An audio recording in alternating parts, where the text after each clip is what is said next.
Welcome to the UDP broadcast, a podcast where a group of friends get together and offer both informed and uninformed opinions on gaming-related topics.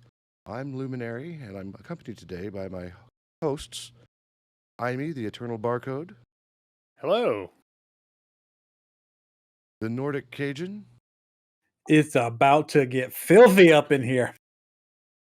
And from the Emerald Dream, Rena, the Crit Chicken. Yo, what's up? Today we're talking about licensing blind office space. So sit back and enjoy the show. Let's get into licensing because there's been a lot of talk in the Discord, which, by the way, if you haven't done it, please go join the Discord. It's all in my profile and in the About section of this particular channel. Come join in. Come give us your opinion. Great stuff. So it appears that Wizards is working on a open gaming license that regulates how their content can be used. We have two very passionate people about this, or at least one wants to talk about this. And I'm going to flip a coin right now, and we'll get the... Oh, he can go first because I read the response in all of this for everything that people were complaining about and worried about. So, fair enough. By all means, Cajun, think, lead us off. I think that's wise because news likes to accentuate what people are pissed off about and not what it's really about. So, Cajun, go for it. Damn me. Okay, so... That you. That's me. All right, so if you've have any pulse on what D&D is or what the tabletop realm it has been for Wizard of the Coast over the past couple of days, you know it's been a clusterfuck of a firestorm because of a leak of the OGL 1.1 or 1.1A or however they're pronouncing it now. It's been great. I usually don't just sit there and scroll through Twitter a lot other than just retweeting what we do or what we talk about. But for some reason, it has just been so much fun going through people's opinions on what's going down with this this whole thing. In the past, for 1.0A or whatever the original OGL is for Wizards of the Coast, you are 100% free to create homebrews, create worlds, create content, characters, OCs, anything along the lines using the D&D system. And Wizards were like, go, have fun. Great. You just can't put it like behind a permanent paywall and all this bullshit. Which a lot of people have been doing. Like a lot of people have made a lot of money and a lot of people have made a lot of communities based on this license. First and foremost, of course, the mecca of that being Critical Role and the guys who took a bunch of guys, voice actors together and made this entire world of Tal'Dorei and just went to town on this market. And to be completely honest, I'm not putting any blame on the Critical Role because a lot of people have done that. I am not putting an ounce of blame on Critical Role for what's going down. However, because they've done such a good job at making Dungeons and Dragons look like so much fun to deadgum play, they've been instrumental in making Dungeons and Dragons mainstream. Prior to Critical Role doing their thing on Twitch and all that good stuff, Dungeons and Dragons was something people whispered about. They weren't proud to tell people that they play Dungeons and Dragons, that they play clerics, that they play druids, that they play mages, that they play paladins, and they fight these big evil bad guys in these fantasy realms. Hell, the entire 80s and 90s growing up, all I heard from the church was how evil Dungeons and Dragons was. I remember that shit. Because they think they're summoning actual demons in their basement. That's how shunned the Dungeons and Dragons community was, despite the fact that it just being what it is, a game.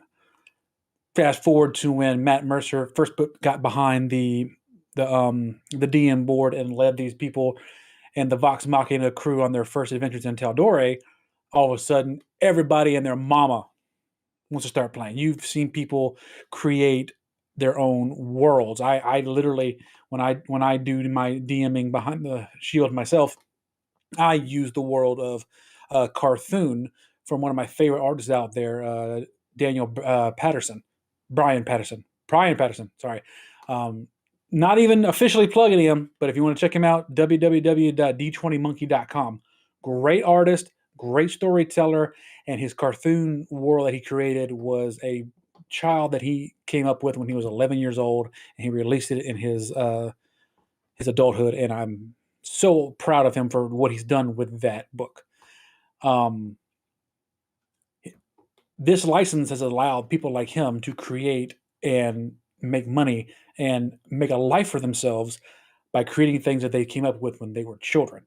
You have the Teldore from the Critical Role. You have Dimension 20. It's another big group that's coming up on YouTube.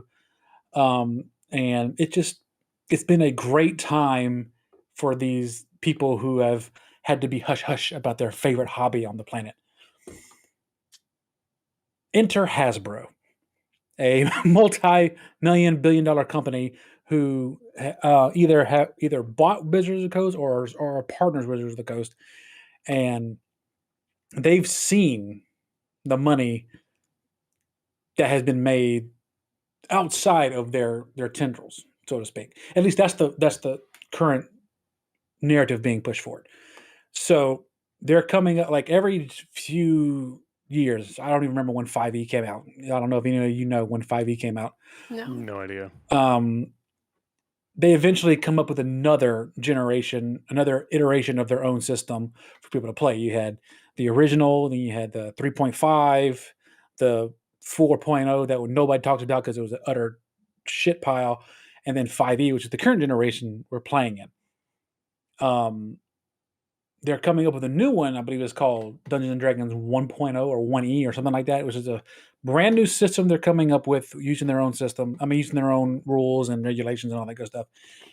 And with it, they're translating their old 900-word document of an OGL into a 9,000-word long OGL with a whole bunch of more rules, stipulations, and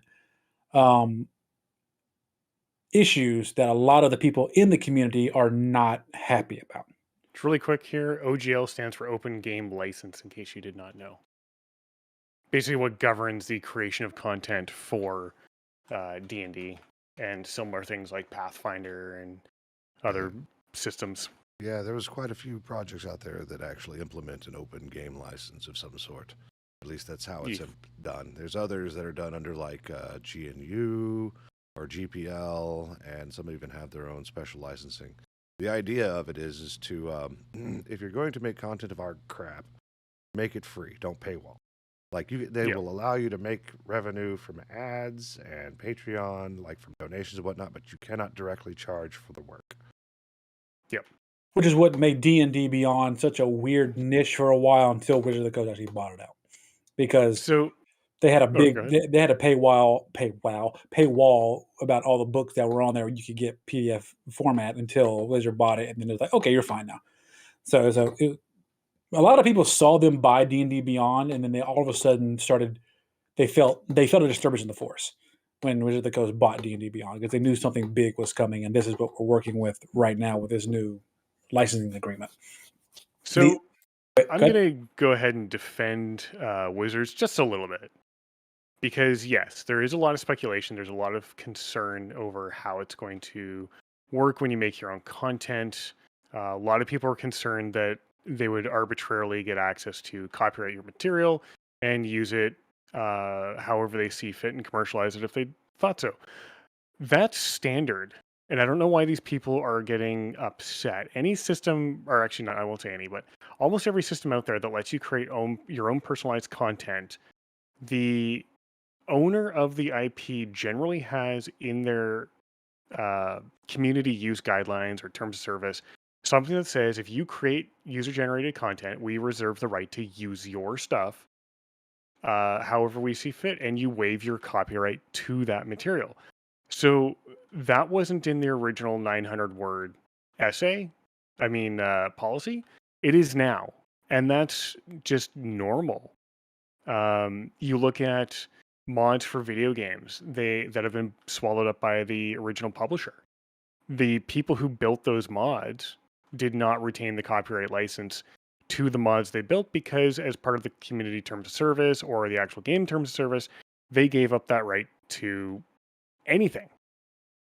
So that's becoming a standard term that's in there and people are losing their mind. I don't know why. But another thing that I thought was interesting is is how you're going to be charged a royalty fee, and that's for very, very select individuals. If you make $750,000 a year in annual sales involving whatever content you've created for D&D, you owe a royalty fee. And according to Wizards, there's about 20 odd creators around the world that make that kind of money. Neat. What concerns me, and this may concern you as well, Cajun, is if you make $50,000 or more, you have to report that to them. Why? That was one of the big red flags that came up for me. Yeah. The 750,000 thing, that I had no problem with, because absolutely, without Wizards of the Coast and without all that good stuff, there would be no Dungeons and Dragons. We get that. So if you're making that kind of money, you have to, like, even with games that you make in royalty or an Unreal Engine, once you hit a certain cap of sales, you owe them a royalty. That I get. I have no problem with that. Good on you. Let's keep that going. Because like I said, there's only a handful that do it. Critical Role and D20. I don't even think Dimension 20 has made it that big yet, but I know Critical Role, of course, has made a shit ton of money through this. So they're definitely in that bracket.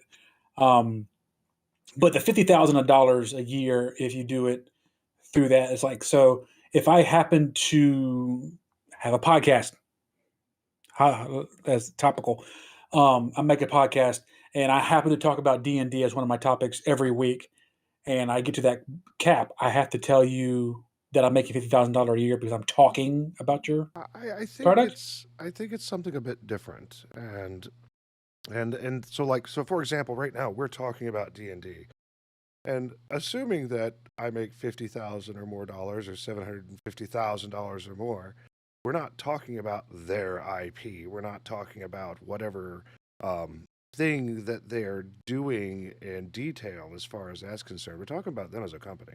Like, if they're going to be like, you need to give, if for whatever reason that we're grossing almost like $750,000 in revenue from ads, and all we do is talk garbage and trash on companies, like we're effectively IME shit posting on Twitter right now, right? Fair. Okay. They can go like they can go take a long walk off a short cliff. Yeah, I think that's Like a flying leap. Yeah, no, like oh no, we used your name. I don't know if you can see it right now, but I'm throwing my middle finger as hard as I can. Oh, Yeah, I'm sorry, I don't have my camera on. Hold on. Beep. I mean, that's sorry for the Zoom meeting. Just. But honestly, that does concern me when they want to know how much money you're making. The only thing I can think of is if you make less than 50,000, they don't care, but 50,000 and more they do care about. That suggests to me, as someone who likes to follow the money and put on a tinfoil hat, that they're looking for content creators that could be considered up and coming, that they may want to buy and commercialize that content.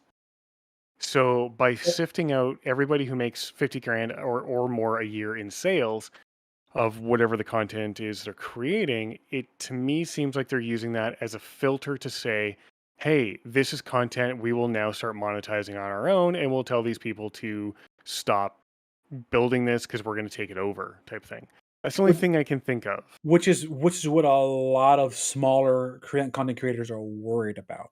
Yes. Like you're so dedicated to this craft, and you're finally getting traction. You're finally getting a community. You're finally getting this going. And the moment you hit that cap, Wizard of the Coast can see this, easily walk in and say, "Okay, we'll take it from here. You're no longer needed."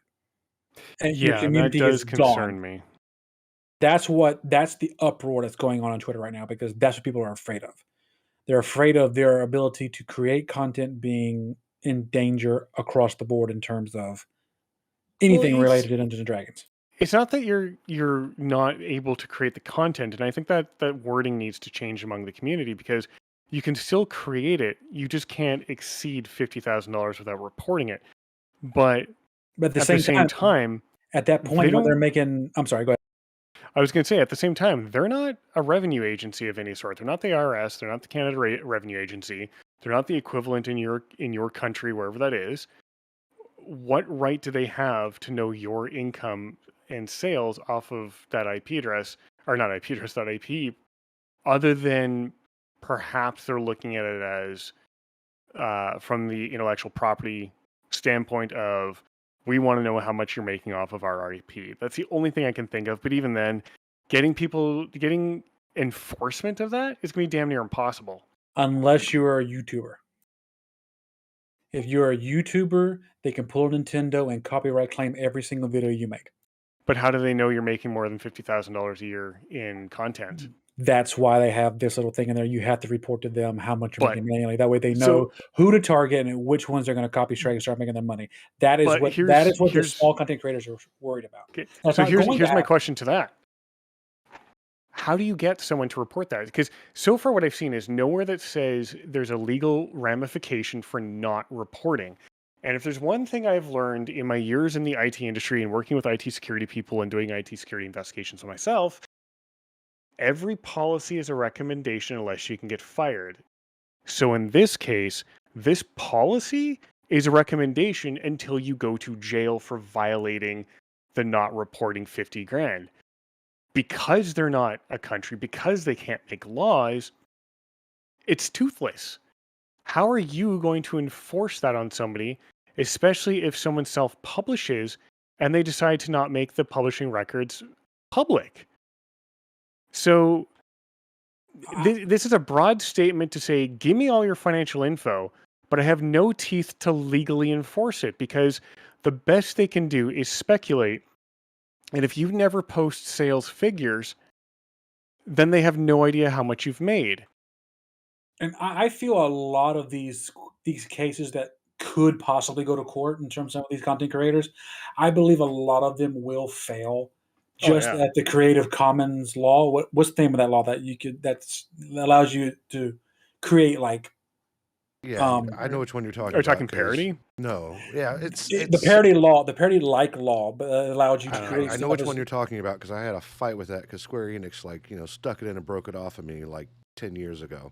Yeah, no, you have to do it has to be a transformative work. You can't just take their work and put it out. And the content I was doing was taking their press releases and talking about them. And because I was using full images across the entire screen and talking about it, they hit me with they didn't hit me with the DMCA, but it was a what was it? Content ID claim? Yeah, content ID claim, and I think it was relatively new at the time. It was a pain in the ass, and I just I think that sucked all my will to live to even try to do content anymore. I'm like, what do you even do about this? But yeah, no, it's the Creative Commons license is what you're talking about, and it covers parody, news reporting. It has to be a transformative work. I know exactly what you're talking about. And I think that's what keeps a lot of content creators a little bit safer, because 95% of the stuff out there is that they're not taking directly from a D&D book outside of the rules themselves. And as far as I know, you can't copyright rolling dice. That is impossible. You can try to copyright the system or the method there to do it, and that's why all these other systems exist, because you can't copyright rolling dice. You're absolutely right. You can copyright how you're calculating that dice to do certain actions. And if that's the point, you could do a homebrew session to where you can tweak the damage just enough to where it's not straight from their book, and say, no, I transformed this enough to where it was my own world, my own game. I don't need to follow said rule. That's why I think, like Amy said, a lot of this is going to be a toothless fight in court, because there's so much you can do to make it your own. And that's why we have things like Pathfinder. Pathfinder is its own system in and of itself that is developed from D&D originally, but is its own sword and board, as it were. Yeah, and Pathfinder so far is keeping mum on the whole thing, because since they are a derivative work of D&D, they are kind of doing the whole wait and see type thing to see what happens next. And that's why we haven't heard anything from the big boys like Critical Role either. They haven't made an official statement of what's going on and all that good stuff. Paizo, that's who makes Pathfinder. Sorry. Yeah, he was one of the ones that really brought all this to light, though. or they are. They brought the article, like they found the leak and really brought to life everybody to start reading and digging into it themselves. Yeah. Because not even to get back into the essence of this, Wizard was already doing things in the in the 1E expansion itself that people were already angry about, including not letting sorcerers and mages and spellcasters get criticals on spells. You What? know, so What? Yes. What? before you Yes. even go any further What? with that thought, Cajun, I want you to understand that every one of those books come with a notice in the front that says this is a guidebook, not a rule book. I want you to understand that. You want to critical a spell, that's up to you as a DM. Like, Exactly. So that being said, I wouldn't even worry about it. If people are pissed about it, those are all the rule mongers. Like, fuck those guys. Like, just no. Like, that's I'm not a rule monger, but the moment I read that, I was like, "Fuck no!" Watching a critical fireball hit, shit, yes, Oh, no. hell yes, please. You get as a side no. effect, going by the through way, before we go rooms. any further, I'm gonna have to go find a fancy sound effect to put over all our F bombs. So Oh no, see, we're fine because we're more than 30 seconds into the video. Yeah, I was keeping it calm until we got past the 30-second mark. Then I let loose the F bombs because after that they don't care. right. Yeah. But there's something else to really consider is that whole Creative Commons and whatnot derivative works. And one of the points I brought up, and even Dankwart in our Discord, was just like, how are they going to know? Like, so, and Yeah. I even made the distinction, like, if you ask someone, hey, I have this idea for a character. It's a wizard. I want fire coming from his hands. I want it to be in a cave-like setting, and I want a spider on fire. Right? Oh, Okay, so if you say that, like, okay, well, it's not from D&D and whatnot, you're fine. But if you say, I would like you to do original work, creating Drizzt or someone famous, or if you say, I want my warlock from Dungeons and Dragons, or things like that, and now you do that. Now, how do you get around that? And I thought of a way to get around that, and that is not charging for the piece of work, but charging for the skill to make it. Yes. which makes sense. That's how And you get around a lot of IP rules and policies that say you can't make money off of the work or the stuff you're using to for the content you're making, but people charge for the time and effort it takes to build whatever the hell it is. I've seen that with some even flight sim mod stuff, like aircraft, like airframes and whatnot for some of the older versions of flight sim. It was very much like that. It's like they weren't allowed to charge for the model, but they would charge for the time and effort it took to make the model. Now, the question is, would that work for people who actually develop a world within the D&D setting? Oh, absolutely, because you're spending how many countless hours thinking of the concept, balancing out the ideas, the characters, the items, or whatever else. That's a lot of time and effort. And I actually know someone who works in the tabletop industry as I think he's an executive director now. But it is a lot of work and it is very time consuming. So it is very conceivable and feasible to charge people for the amount of time it takes to do the work instead of charging for the work itself. Because that circles back full circle to what I was talking about my boy at D20 Monkey, who made this entire world to be used in any setting you want. Like he even disclaimed it. He can say you can play it in 5e, you can play it in Pathfinder, however you want to play it and use the characters in it. That's how this book is designed to be used. So in theory, it's not a Dungeons and Dragons book. It's a world he created, almost like a book itself, like a book of fiction that he created. The lore, the people, the gods, everything he created within that realm. Yeah. And so, and that's the same thing that Critical Role did with their book of Tal'Dorei. I actually got their book, Tal'Dorei Reborn, which it takes place 25 years after the events of the first campaign that they ran on Twitch. So they created the people, the land, the continent, the planes, the characters that they played in the game themselves 20 years later, where they ended up after everything went down. All of that I could conceivably see that's where Wizards of the Coast would want the quote unquote 50,000 a year to be registered because you're selling that product. But like we just discussed, it's hard for them to even pull that in. Like, this isn't a Dungeons Yeah. and Dragons book. This is a book I made of this realm, of these people. And Yeah, but even then, I mean, you're asking for personal financial information that there's no legal obligation to provide that. And unless they can cite a law that says you must provide them with that financial information, they're just asking politely, and you have every right to say, go fuck your hat. And I await the momentous occasion when more people start saying that, because I'm just gonna piss myself laughing. Because I think Nat Hasbro and Wizards of the Coast were trying to do what Nintendo attempted to do in terms of trying to get every dollar they could out of every IP they could of people trying to stream it, create fan, excuse me, stream it and YouTube videos and all that good stuff. Difference is, Wizards of the Coast have the rights to like the player handbook and the monster manual and the books that they officially create. Other than that, if somebody wants to play a world with their own set of rules, they don't have a ground to stand on in terms of they have to be paying me money for what they're doing. At best, they can try and argue that you got the idea from them, therefore you owe them money, but that assumes you start A, selling it, B, get their attention, or whatever else. Like, to me, it just sounds like a load of bullshit for now that I wouldn't even really worry about. Yeah, there is no original concept anymore. Everything's a copy of a copy of a copy of a copy. Well, yeah, that's pretty standard. That's why patents and all kinds of other stuff. You have to make the distinction between copyright and patent. So anyway, Crit, what are your thoughts? I don't really have much. I don't have much at the topic.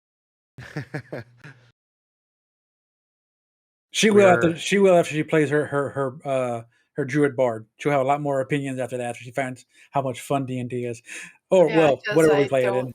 I haven't played D&D before. So. That will change soon. Hashtag. Well, I think it's less about playing D&D and more about legal implications of using IP. But that's again another thing I haven't really dabbled in, except for like music and stuff like that, where they're like, portion of your stuff has been muted, because I was like, oh, well, okay.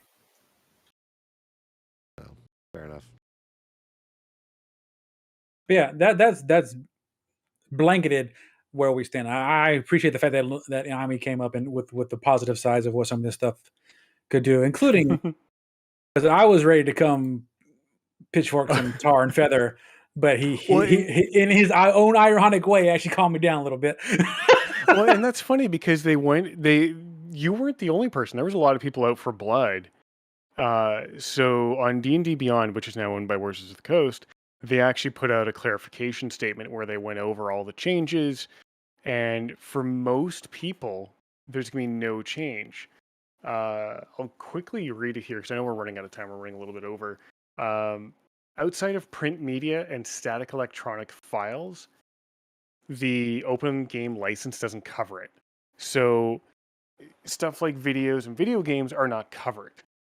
But if you make your own PDFs, you make your own print versions of that, you're fine. You're totally cool to continue doing whatever the hell you want. Is this new policy going to affect the D&D content and services players use today? It shouldn't, is their official answer. The top virtual tabletop platforms already have custom agreements with Wizards of the Coast to do what they do. So again, you're covered there. Previously, before they were bought, D&D Beyond would have had a license like that, and same with Roll20, which is another platform I use. Merchandise like minis, novels were never intended to be part of the OGL, and OGL 1.1 won't change that. So people thinking that they could get away with doing minis and novels under the OGL were mistaken, and this is now actually clarifying that, saying, no, that's our actual shit. No thanks. Creators wishing to leverage D&D for those forms of expression will need, as they've always needed, custom agreements. The second thing that's getting changed or updated is they're going to offer different terms to creators who choose to make free share-alike content and creators who want to sell the products. For someone like you, Cajun, if you're just doing share-alike stuff, barely anything is going to change from what you're already used to. If you're making commercial content, relatively little is going to change for most creators. But for those of you selling custom content, here are the new things that you'll need to do. One is accept the new license terms and let them know that you're offering stuff for sale or what you're offering for sale. 2, report OGL related revenue annually if you make more than 50K a year. Again, that doesn't seem like they can enforce that, because how are you going to prove that? How are they going to prove what you do that unless the when license agreement says you must provide financial information? That's unless, the only way they can do it. And unless you have the license agreement where they get a notification of everything you sell. Exactly. And that, well, it sounds like if you have to report it, then they don't get a notification, but the license terms, which would be legally binding as a contract, probably states in there that you must provide them that information. And then include a creator product badge for your work, whatever the fuck that's going to turn into. So all you have to do is, like, the moment you reach like $749,999, quit producing that and go on to a new project. Well, no, you just stop sales for the year, because it's not total sales ever. It's just annual sales. So when you're $1 shy, it says all revenue. No, for few. So oh no, in a basically year. what it You're right. says, You're right. if you're making less than $50,000 a year, nobody cares. You make more than that, you have to report it. For the fewer than 20 creators worldwide who make $750,000 a year in income, they had a royalty fee starting in 2024. So even the creators making significant money selling supplies and supplements, and no royalties will be added or due this year, but next year, yes. And then everything, as always, 750,000 or lower than 750,000 in the future will be royalty free. So they're just modernizing it really and adding language that you find in any or almost any end user license agreement. And for most of you, those things are horrible documents you never want to read. For me, it's my day job, so get used to it. Trust in the barcode. Yes. But that brings us to our next fun thing. Completely changing the topic. Did you know, and this is, I thought this was really, really cool. A person who is thoroughly blind, has been blind their entire life, has been playing God of War, Ragnarok, completely blind, all through the accessibility options in the game. That's absolutely fantastic. I saw that article. Yes. And I mean, the entire idea that they're bringing in accessibility options, and believe it or not, like game design also includes sound design. Also plays a role in that as well. But yeah, sound design, art direction, QA, like everything, right? But yeah, so this person's name is SightlessKombat, and they've been playing the entire game so far. And because of the extensive accessibility features, they've been able to actually play the game. There are still a few parts, such as some of the skill trees and some of the menu options they need help with. But for everything else, it's been apparently just like amazing. This guy has never even understood what a game was like prior to getting behind Ragnarok, which I thought was a really, really fucking awesome to see. And haha, YouTube, this is not the majority of the content, is not swearing. Anyways, a rant for another day. But yeah, so a lot of the in-game tasks can be done with accessibility features. Most of it, navigation-wise, is good to go. But like I said, there's still a few things here and there where he needs help.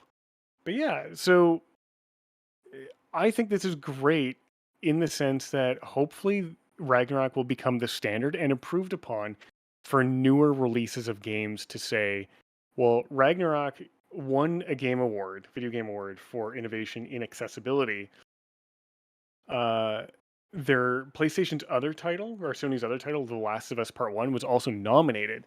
So with Sony putting that much money and effort behind this, hopefully other game developers will start looking at accessibility as no longer an encumbrance and a nice to have, as I've seen some developers talk about, but now treat this as a standard thing that needs to be improved upon to make it extremely accessible to blind people or people with ability issues.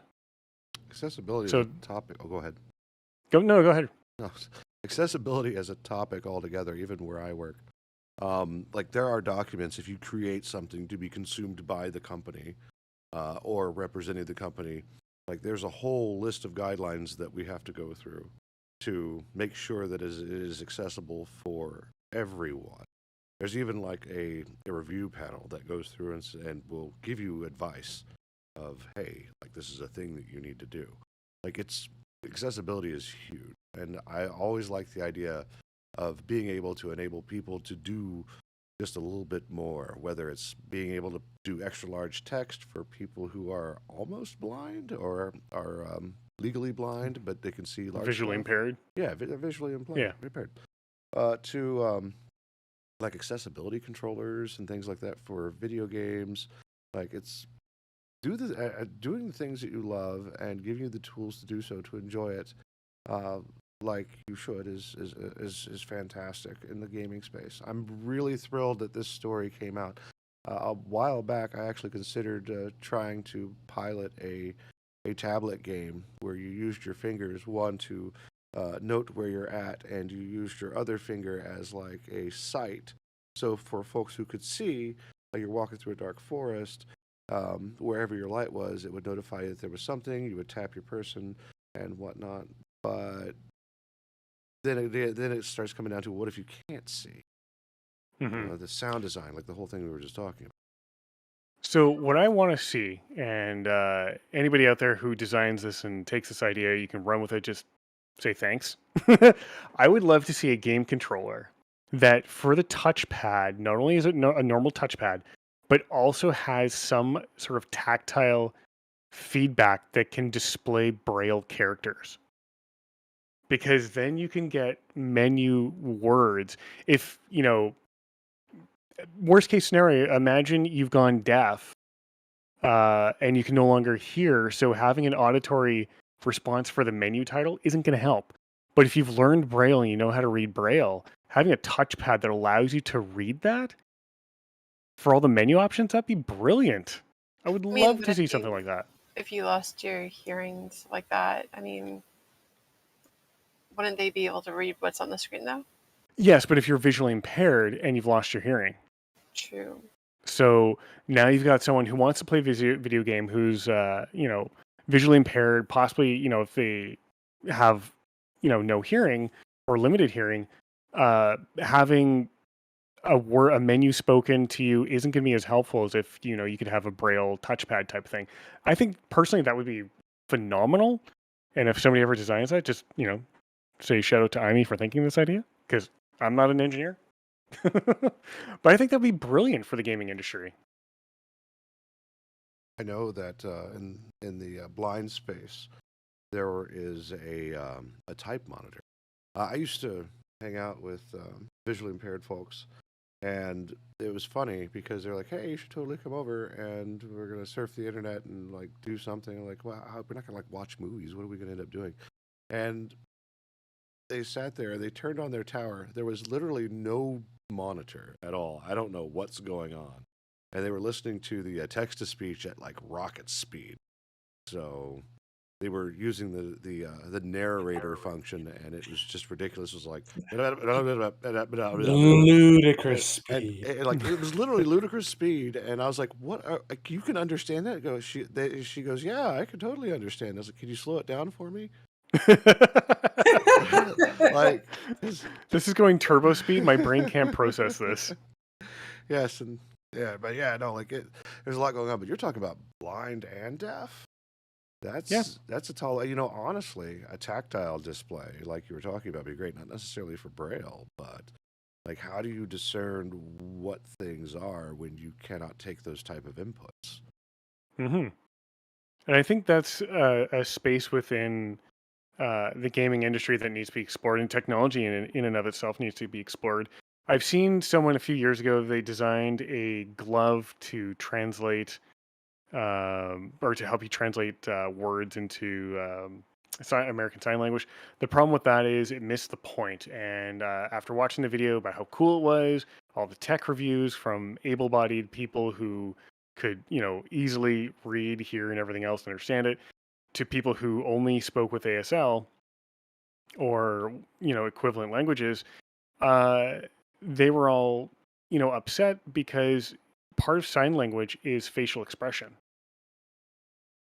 And a simple glove, as neat as it was, didn't convey facial expression. And that's part of sign language. A lot of people, don't understand. A lot of people who don't have impairments would never think that sign language, part of that language comes from visual representation as well, from body language to facial expressions and everything else. And I think we need to see more inclusion of people with ability or like disabilities to help design these products so they're properly user friendly and can be properly adopted and used by people within the consumer market. I absolutely agree. That fantastic. Yes. I was very excited to read about this guy. That was awesome. Yeah, no, you pulled it Yeah, right out of the newsfeed. I was like, wow, that was quick. Because we've had multiple people throw on a blindfold and play like Ocarina of Time or Dark Souls strictly on audio cues alone, but to have somebody be able to play a brand new game just with stuff installed in the game already is fantastic. Is there a way to go watch this kid? Yes. The article did link the guy's Twitch channel, and I will go snag it right now. SightlessKombat. I assume that's going to be the Twitch username too. SightlessKombat? Yes. So twitch.tv/SightlessKombat. Oh, I put SightlessKombat. I'm now a terrible person. Nah. Well, no, you fat fingers. Yeah, so this guy has been playing all kinds of games. His channel trailer actually has him playing Street Fighter or Mortal Kombat or something. It's really awesome. So go give him a look. See, go check him out. Because I'm gonna do a personal story here. When I was growing up, I had a kid in my neighborhood. He was a quadriplegic, I believe. He had no movement from the chest down, and his arms. He could move them, but he had no like finger control or anything like that. He could just move his arms and his wrist and his head. He had a powered wheelchair and all that good stuff. And he was a cool cat. And he and I talked all the time when he would roll around the neighborhood. And one time he invited me to come over and play games with him. I tell you, when people are good at things, they're just good. It doesn't matter what hindrances that life decided to give them in any way, shape, or form. I played 2 games with this man. I played a game called Bloody Roar. It was a fighting game back in the day. Wow. Yeah, we're going way back, Lumi. Bloody Roar, I think it was Bloody Roar 2. It was a demo disc you got from PlayStation Magazine. We had that, and we had the old school snowboarding game. Not SFX, not the realistic one, but the cartoony one. Cannot think of the name right now. But was it Cool Borders? Might have been Cool Borders. Anyway, out of 10 matches fighting Bloody Roar, he would easily beat me in 4 or 5 of them. He had no control of his fingers. He literally fought me with his wrists when he played this game. And when he played the snowboarding game, I could, and I'm going to repeat this as loud as I can, I could not touch his scores. He was next level. So creators out there, developers, game makers, do not think that you don't have a market in handy-capable people, because they could probably kick your ass in the game that you make. Speaking of markets, there was another story that came out. Yes. Segue. Oh, yeah. I'm helping. Like somebody's got a case of the Mondays. Woo! So, in probably one of the funniest things I've ever laughed at this week, there was a story about an employee from Zulily that was redirecting packages and skimming money off the top. Yeah, like it's some pretty. That's a good stuff. employee would. Oh yeah, no, like the article is just bonkers by itself, but like, so let me pull up IME's notes here real quick because it's got a lot of the good stuff in there, but there's some other stuff that was missed. So, oh god, he's already laughing. Like, let's go. He stole like $300,000 in, like, as far as shipping money that was getting skimmed, products that he had sent to his house and all kinds of shit. He actually stole like 300 grand and then pumped it all into GameStop stock. Shut up. Meme stock. No shit. Yeah. Yeah. Where's the money? It's like, I lost it all. Where? Meme stock. I was riding the whale, Doc. Oh no, like the whole article's a roller coaster. It's like, yeah, so he did this thing. He was skimming money.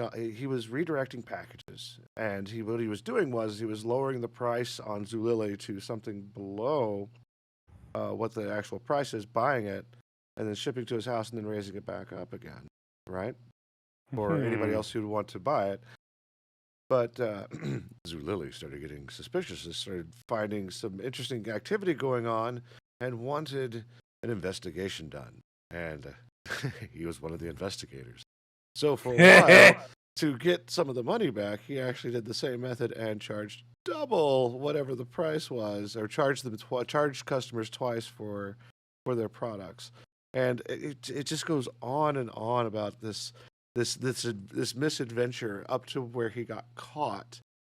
And of course, when the police asked, he was like, "No, it wasn't me." And they seized his computer, and of course, no, it was him. Like, no joke. Zulily had a look at his laptop after he was fired. When they searched the hard drive, they literally found a document titled Office Space Project. Oh no. This guy, when he was interviewed by police, even admitted he did this based on Office Space. But he has this file called Office Space Project, in which this guy laid out his entire plan in intricate detail and specifically cited Office Space as the inspiration for the theft. In total, this dude stole $302,278.52. My man. He really has a case of the Mondays. Dude. And he got away with it for so damn long, which is hilarious. But to be fair, apparently when it comes to stuff like this happens like easily and all the time. It actually almost happened to Joyce, my wife, today. In freaking Albertsons of all places. If you don't know, Albertsons is a local chain here in Louisiana. I don't know if you have it in Texas. I know you don't have it in Canada. Albertsons, they actually have in Nevada, which is a grocery store, right? Really? Yes, it's a grocery store. Well, I'm not. Okay, it's not local. There's a few of them. But anyway, she goes. It's local to the U.S. Yes, that we'll say it like that. It's like it's another Winn-Dixie. It's like It's like a. I hate to say a Walmart because it's not. So it's kind of like Publix. You want to go yes, it's very similar to Publix in that regard. This is like the longest change of references I've ever heard. All right, keep going. Anyway, she was going up in there, and all she was going in there for was some noodles and ground beef for supper tonight. Some pork. She was looking for pork belly, couldn't find it, so she got me some pork chops to cook for tomorrow. And she got some champagne so she can make some mimosas. In total, she already calculated before her ass even went in the store. Like that's what she does. $30, $32, maybe with tax. She gets up there, and the lady in front of her is checking out, and the cashier says, "Okay, your total is $207." Da, da, da, da. And the lady looks at her weird, shrugs, and pays for her stuff and leaves. My wife gets up there. She puts her stuff in there, and me and Harrison are in the car. We're sitting there waiting. We're like, what is taking Mom so long? Well, she said she was done in 5 minutes until she got to this check. She sits there. She gives the cashier her stuff. The cashier goes, "All right, your total is $167.49. What? Joyce stops and looks her dead ass in the eyes and like, "Excuse me?" And the lady's like, "What?" Joyce turned her like the way I think Albertsons is, their screen that shows you what you buy is a little tilted, so it's not like immediately in front of you. She moved her blonde ass around to look at the screen, and then she's in sling and all from her shoulder surgery. She looks over here, and she's like, "What is this charge?" There's a charge on her bill for store merchandise was the name of the item for $99.99. The fuck? This bitch apparently scanned something that was in her area behind the counter and that cost $100. I don't know if it was because she was trying to just get something for her, or if she was doing it for the store itself. Because I'm actually leaning towards the store itself, because the manager, they get the charge off. You have to have the manager come scan their card before they can Mhm. actually remove anything. The manager literally walked over, scanned his card, and walked away without even looking at what the discrepancy was. So I'm like, Wow. So it's like, probably's had people call it out before. So that reminds me of how Canadian banks work, where they just sign you up for all kinds of services you don't want and sell you all kind of products you don't want. So yeah, I've heard of these scams before. Stairs in every chartered bank in Canada. I'm sitting there Stares at like, Wells Fargo. Ha ha ha ha. What? Just to I'm add just on, like it wasn't even subtle. It wasn't even a subtle charge. These bitches were charging $99.99 for store merchandise. Like they weren't even trying to hide this shit. Like, Yeah, you're definitely trying to scam people at that point. Like, what the fuck? But it's kind of like someone at Walmart tried doing the same thing to my mom or whatever, because they actually gave themselves a Walmart gift card. well, a lot of times those generic entries are faux items. They're not tied to any UPC, so they can enter in whatever number that they want that represents store merchandise if it doesn't read or whatever, and they could technically return that. So they're using your money and just pocketing it. It's pretty insane. Yeah, least- that's beyond scummy. at least is. have some subtlety in your scumminess, though. Don't make it so freaking obvious. Like She $100, should really? she should have took a picture of it, and I then brought wish it you up. should have. I wish you would have. Because if you want to talk about somebody who can go from an angel to a Karen real quick, that is my wife. No, Like, but Oof. imagine taking ooh, that to the news places and having Albertsons go to. Yeah, no, Yeah. I it mean, would go that sounds big. like 'Cause consumer Savon, you don't mess fraud with at that Savon. point. Oh yeah. Yeah.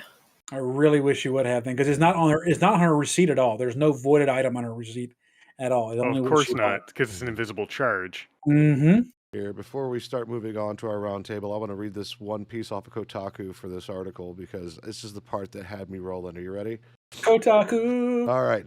Castro told Zulily and police that the purchases were just test orders that he just forgot to cancel. However, email records allegedly show Castro ordering stuff specifically for a woman he met on Tinder. Hell yeah. She would Get send him links to stuff she wanted, and he would respond back with a heart emoji to show that it had been purchased. When asked about Attaboy. this by the police, Castro was unable to provide an immediate answer and ultimately said he placed the orders for her in order to peacock. He was like, he was, oh, if you have that kind of control, I mean, it's just like, hey, you know, I know that. I would say weird flex, but no, he flexed it the right way. Thanks for swiping right because I'm pimping out stuff from Zulily. You know, what I mean, just Ugh. Pimp my Tinder ride.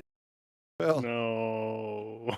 That brings us to the end of our show here. We just do our round table, see what's going on. We'll start off with the Nordic Cajun, move on to the incredible Imee and Crit, and then I'll wrap up and we'll call it good. Cajun, why don't you spin us off?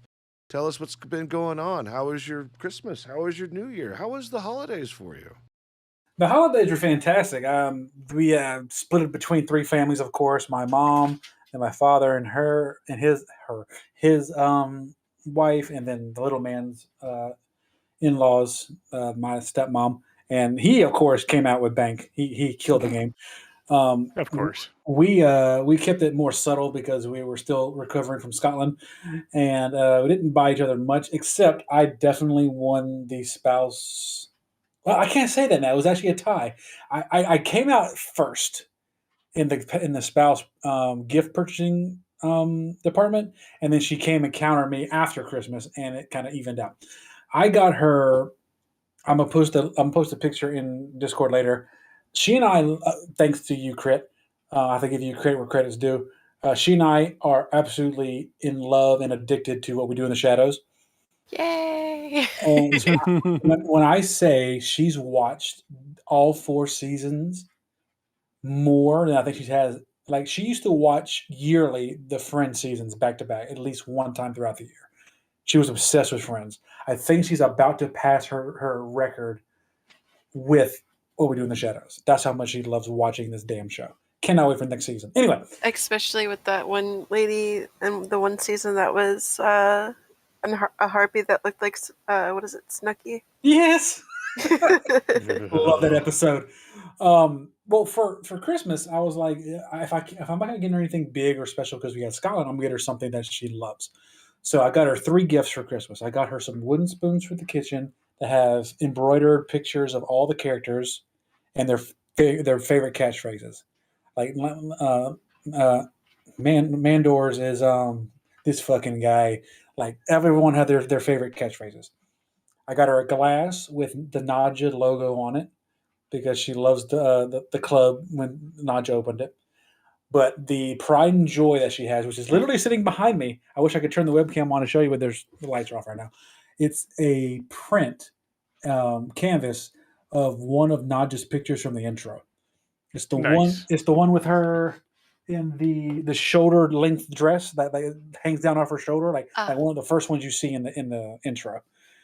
And when she saw it, she almost cried. So she's like a total What We Do in the Shadows fangirl.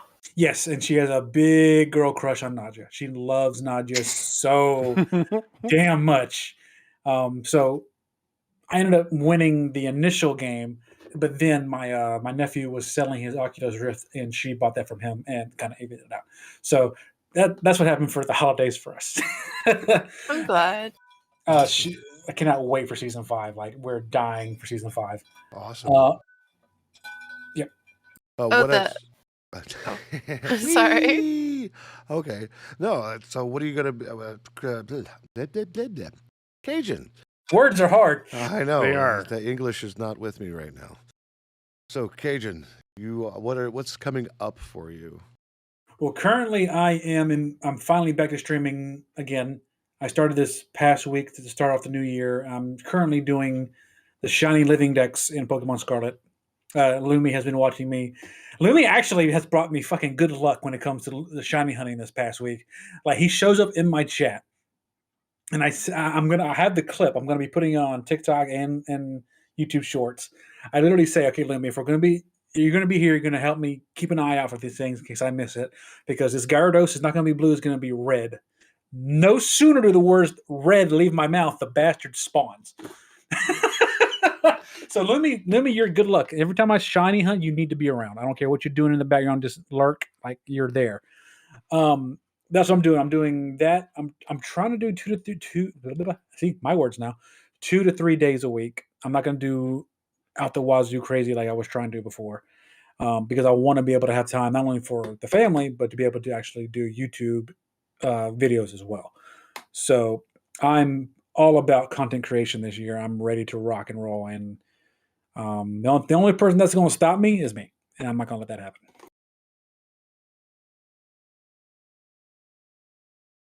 Nice. Good stuff. I'm sorry, I was struggling with finding out the shout out command. Let's see here. Shout out the Nordic agent.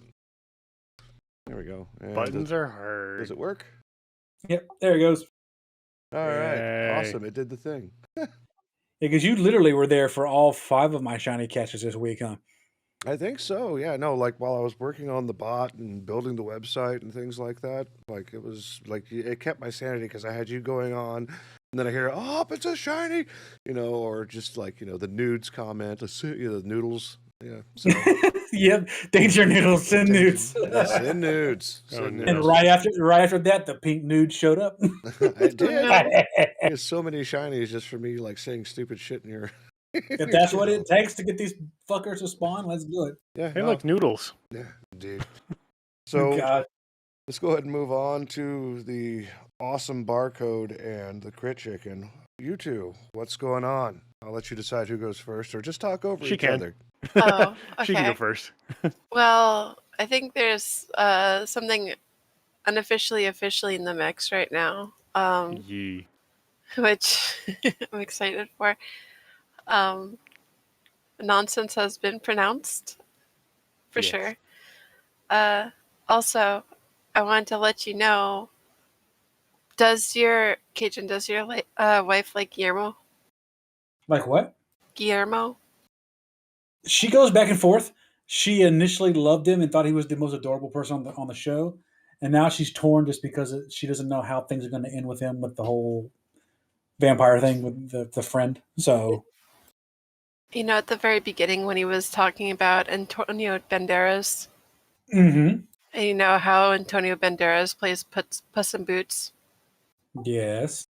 Guillermo is going to be in the Puss in Boots thing. No kidding. Yeah. Yep. So That's awesome. There was a picture of him standing beside Guillermo del Toro on Twitter. It was adorable. That's awesome. I need that picture so I can show Joyce. So I'm excited for that. I saw the promotions and stuff like that, so I'm excited. I thought it was a cute nod between What We Do in the Shadows and Puss in Boots. That's awesome. I love that. That is so cool. Just a little nod to the show. That's so sweet. So, Mr. Barcode, I'll pass the baton over to you. All right. So some nonsense has been pronounced. I'm very excited for this as well. Yay! There will be a formal announcement on Twitter later this year. Da-da-da-da-da-da. And I'm looking forward to a lot of exciting life changes which are coming up. My voice is slowly healing, so I may get back into the YouTubes if they don't piss me off in the next 30 seconds with their stupid community policy. Right. But I have to be aware of what it's like for the next, for all the policies they haven't come up with yet. But anyways, so nonsense has definitely been pronounced. That was the big thing that happened this past week. I'm very, very excited for that. Like I said, there will be a formal announcement of that later. Soon. It was funny when you were going into that little tangent and your voice was starting to fluctuate a little bit, going higher and higher. I literally thought you were going to go on like a Stewie tirade. I was aiming for that, but I can't do that high anymore because my voice is it's like, are you going to be writing something? Are you? Character progression and plot line. Like me in D&D. It's like, are you going to roll something better? Oh no! Are you going to roll for charisma? Going full circle back to D&D, I'm going to make the unofficial announcement. I am developing a story for a tabletop action for the UDP crew. So we don't have an official date yet, or when we're going to start it, or when it's going to happen. But sometime this damn year, hopefully in the first quarter, we will be doing some dice rolling here, and I will be taking these three on a wild adventure, in the actual realm that I mentioned before of Carthun. So y'all get to play in some homebrew action with your characters. So all we got to do is figure out how to get Lumi prepared for his artificer action. Yeah, that's just going to require some reading. That's fine. So you two had a great holiday, did some things, and for the stuff, and there's nonsense pronounced, and all kinds of good stuff. It's exciting. Yes. Yes. Fun, very fun nonsense, and I'm very, very excited for it. Same. So how was the holidays for Lumi? Well, yes. How were you, Lumi? Well, holidays were good. Kids got stuff that they didn't know they wanted, so that's always great. Yeah. I mean, they've got hot and cold running video games. They can't want much. So, I mean, between Game Pass and my massive library of games across all the different platforms, there's nothing really to ask for because they could just go play it. But other than that, got to do the tree. We got to spend a lot of time together. It was a lot of fun. This is on top of actually taking up the mantle and sitting down and writing a Discord bot for our Discord server. That was a huge undertaking. That was 2 weeks of my life figuring out how to use a library that had documentation for the API, but no idea how to use it. In other words, people, if you've watched the Simpsons episode when he goes to Harvard, you get to scream "nerd" at him. Nerd. Yeah. So what's interesting about that is that I had it running locally on my machine, and I was like, I need to get this to some cloud service providers. So I ended up shipping it off to Azure in a Docker container, and it would reset every 30 seconds. And it turns out, apparently, Azure Web Service requires you to have a web page to respond to their heartbeats. Otherwise, it turns off your app for 2 minutes. So, That's dumb. I'm writing a website that's bolted onto this bot that people can access. So it's currently accessible and a work in progress, which can be found at udpnewsbot.azurewebsites.net. And you can see my current work in progress and keep an eye out. I'll be updating it and eventually package it up and it'll be ready for prime time with its own custom domain. It'll be fantastic. Jeez. So if you've given this bot some bolt-ons, would that make it a BIM-bot? No. I don't get the reference. You haven't watched Austin Powers, really? No. Oh my goodness, that's like from 20 years ago. Holy crap. That is Holy our shit, That that is is 20 years ago. that is our time frame. Wow. No. There's all these people, all these young people who watch the show are gonna be like, "What the hell is Austin Powers?" Oh no, a real check is my brother referenced the diabetes dude, right? And I mean, oh, you mean Wilford yes. Brimley? And he goes, who? Oh, God. no. And I was like, this is what happens when you're a child of the 80s. He's like, I was born in 89. I'm like, it's towards the end. You didn't have it. Like, I grew up with Cocoon and that dude and just about everything I watched. Nope, doesn't count. So. I have diabetes. Diabetes. By the way, Crit, I put that picture of her picture in pics and vids if you want to check it out. Very nice. On top of her Homelander books. Oh, you're talking about The Boys? Outlander. Outlander. Sorry. Oh, that picture. Okay, I know what you're talking about now. Yee, that's awesome. Yeah, she loves it. We got to find a proper place to hang it, but for now, it's going to stay between the sending stones of Outlander. Nice. Nice. I'm just glad that I could actually find a show that you guys can actually like. I'm so glad you introduced us. We even watched the movie, damn it. Hell yeah. I need to know what that series is and what it's about because I'm looking for something new to watch. What We Do in the Shadows. It's available on Hulu and on Crave in Canada. Yep. Basically, in Canada, Hulu in the States. It's basically The Office meets vampires. Yes. Oh God, yes. It's a mockumentary and it's fantastic. Mockumentary. It is a mockumentary. Yeah, What we do you're in gonna the like it. All right. Well, I'll put it on my list of things to watch or listen to or whatever. See if we can go. At least it's okay. If there's something I could ever recommend to you that you could ever watch and it be like an absolute train wreck, you know, where you just don't want to look, but you just gotta. The Unfortunate Misadventures of Todd Margaret. Not familiar with that one. Oh, he has that awesome Canadian actor that was in Kids in the Hall. I'm trying to think of his name. All the actors in Kids in the Hall were amazing. Oh yeah, no, they were great. But no, it's he's the bald one. He's in a lot of mainstream American shows, and I say American globally, as in like the Americas, not America as in America, right? So.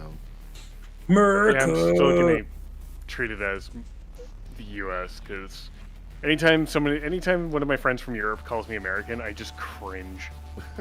I'm like, dude, I'm fucking Canadian. Well, you're from the Americas. No, we don't call it that. You're either from Canada or the U.S. What about Mexico? Nobody pays attention. You're like from North America, like America's hat. Look, at least I'm not from Canada's pants. Are you from Letterkenny? Canada's pants, full of ass. All right, so that brings us to the end of our podcast. So we're gonna go find someone to raid. For those of you watching this after we've done this live show, which by the way catches every Saturday night at 10:30 p.m. Woo! Central Standard Time. That's UTC -6, and I can't remember if we abolished daylight savings time yet. So for right now, it's UTC Not yet. -6. Jalen is streaming right now. Yeah. Oh, Once we Jalen spring, again? All right, once we spring forward this year, that's the last time we spring forward. Then we're done. perfect. Other than that, for where this is going, whether it's on Anchor or your favorite podcasting platform or YouTube, have a good one. It's good to be back, and we'll see you again next week for another awesome episode. Yes. And remember, always stay horny on Main.